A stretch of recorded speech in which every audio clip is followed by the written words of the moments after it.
السلام علیکم ورحمۃ اللہ وبرکاتہ۔ الحمدللہ رب العالمین والصلاة والسلام علی سید المرسلین والعافیۃ للمتقین۔ پیارے ساتھیوں، فقہ الطہارہ کے گروپ میں آپ سب کو خوش آمدید کہتے ہیں۔ ساتھیوں، اس گروپ میں ہم طہارت کے متعلق اہم مسائل کا جائزہ لیں گے اور آج سب سے پہلے طہارت کی اہمیت، فضیلت اور پانی کے مسائل کے اہم پوائنٹس کو سمجھیں گے۔ عزیز ساتھیوں، دین اسلام کا سب سے پہلا سبق طہارت ہے۔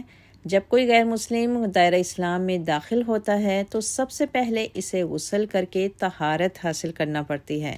اس کے بعد کلمہ شہادت کا اقرار کر کے وہ مسلمان کہلاتا ہے۔ اسلام کے سب سے اہم اور بنیادی رکن نماز کے لیے رسول اللہ صلی اللہ علیہ وسلم نے جسم کی طہارت، لباس کی طہارت اور جگہ کی طہارت بنیادی شرائط مقرر فرمائی ہیں، اور اگر کہیں پانی میسر نہ ہو تیمم کا حکم دے کر نفسیاتی طور پر طہارت اور نظافت کے اسی احساس کو برقرار رکھا گیا ہے۔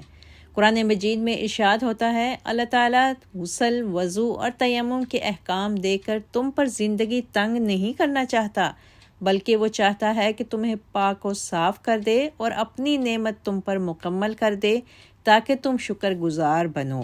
مدینہ منورہ کے قریب ایک بستی قبا کے لوگ نماز کے لیے طہارت کا بہت زیادہ اہتمام کرتے تھے۔ انہی لوگوں کی طرف اللہ تعالیٰ نے اشارہ فرما کر قرآن پاک میں ان کی تعریف یوں بیان فرمائی ہے، فیہ رجال یحبون ان یتطہروا واللہ یحب المتطہرین۔ ایسے لوگ نماز پڑھتے ہیں جو طہارت کو بہت پسند کرتے ہیں، اور اللہ تعالیٰ طہارت کرنے والوں کو پسند کرتا ہے۔ رسول اللہ صلی اللہ علیہ وسلم پر دوسری وحی طہارت کے متعلق ہی نازل ہوئی۔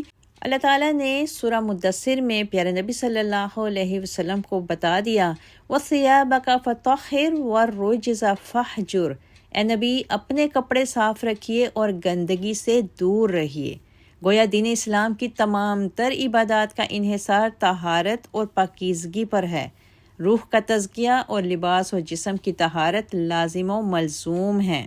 ناپاک اور گندگی والی زندگی بسر کرنے والے لوگوں کے بارے میں اللہ تعالیٰ نے قرآن پاک میں فرما دیا، ان لوگوں کی زندگی جانوروں کی طرح بلکہ ان سے بھی بدتر ہے۔ طہارت کا معنی پاکیزگی حاصل کرنا، پاک صاف ہونا ہے، اور طہارت سے مراد نجاست سے پاک ہونا، خواہ وہ ظاہری ہو یا باطنی ہو۔ ہمارے پیارے نبی صلی اللہ علیہ وسلم طہارت، صفائی اور نفاست کا اس قدر اہتمام فرماتے کہ سفر میں بھی تیل، کنگھی، سرما، کینچی، مسواک اور آئینہ وغیرہ ساتھ رکھتے۔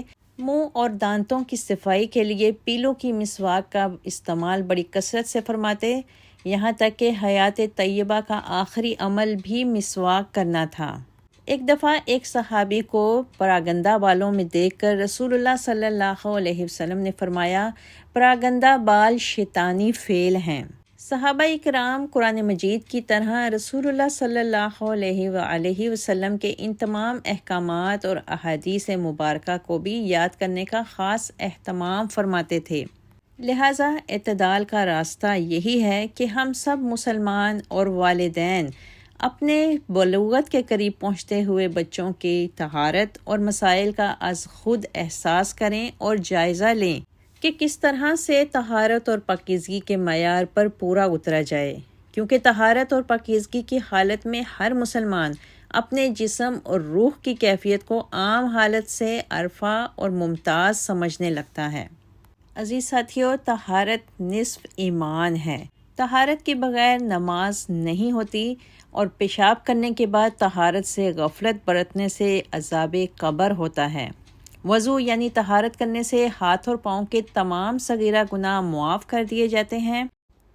آئیے اب طہارت میں پانی کے مسائل کا جائزہ لیتے ہیں۔ پانی پاک ہے اور پاک کرنے والا ہے۔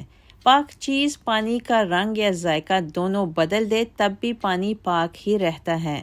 حضرت ابو ہریرہ رضی اللہ تعالیٰ عنہ کہتے ہیں کہ ایک آدمی نے رسول اللہ صلی اللہ علیہ وسلم سے پوچھا، اے اللہ کے رسول صلی اللہ علیہ وسلم، ہم سمندر کا سفر کرتے ہیں تو تھوڑا سا پانی ساتھ لے لیتے ہیں، اگر اس سے وضو کر لیں تو پیاسے رہ جائیں، کیا ہم سمندر کے پانی سے وضو کر سکتے ہیں؟ آپ صلی اللہ علیہ وسلم نے فرمایا سمندر کا پانی پاک ہے اور اس میں مرا ہوا جانور یعنی مچھلی حلال ہے۔ اسی طرح اگر بلی کسی پاک پانی میں منہ مار دے تو وہ جھوٹا نہیں ہوتا بلکہ پاک ہی رہتا ہے۔ شوہر اور بیوی دونوں بیک وقت ایک ہی برتن کے پانی سے وضو کر سکتے ہیں۔ استعمال شدہ پانی میں نجاست نہ پڑی ہو تو بھی پانی پاک ہی رہتا ہے، لیکن پانی میں نجاست شامل ہو جائے تو پھر پانی ناپاک ہو جاتا ہے۔ حضرت جعفر رضی اللہ تعالیٰ عنہ سے روایت ہے کہ رسول اللہ صلی اللہ علیہ وسلم نے کھڑے پانی میں پیشاب کرنے سے منع فرمایا ہے۔ حقیقت یہ ہے کہ طہارت اور پاکیزگی کی جو تعلیم اسلام نے دی ہے وہ ایک عظیم نعمت ہے۔ وما علینا الا البلاغ۔